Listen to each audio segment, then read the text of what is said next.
This week's Powershell, we talk about the sacrifice which Avraham Avinu did by taking Yitzchak and sacrificing him to Hashem. Something which in the end did not happen. HaKadosh Baruch Hu stopped Avraham Avinu in the last second and said, do not sacrifice your son.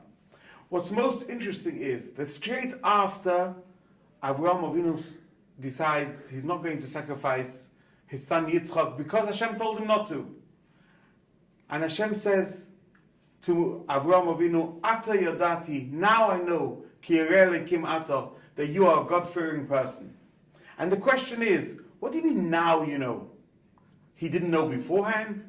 He'd been through so many trials and tribulations. Only now Hashem understands that he is a God-fearing person?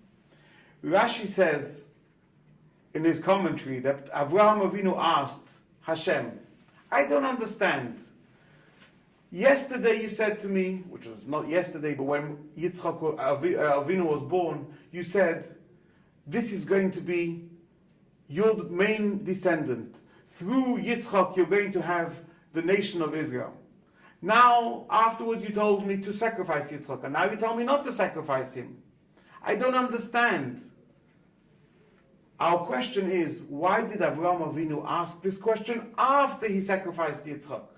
He should have asked before. He should have said, why are you telling me to sacrifice my son? You told me that he is going to be the leader. He is going to be the forefather of the whole nation of Israel. How come you're telling me to sacrifice him? The Chidush HaArim, the famous Rebbe of Gur, said on this a beautiful commentary. He said there is a time to do and there's a time to ask questions. Lots of us have questions. We don't understand everything. We don't understand all the laws of Shabbat. We don't understand all the laws which concern other aspects of Judaism. That's not the time to ask. There is a time to do, and there is a time to ask. Avraham Avinu, after the Akedah, after everything was over, he said, now I have to ask the questions which are bothering me. How did this happen? You told me that that through Yitzchak we're going to have the nation of Israel. How come you told me to sacrifice him? But only after he did the act of trying to sacrifice Yitzchak, and only after Hashem stopped him. We have to know, a lesson to us, there are lots of things which we don't understand in Judaism.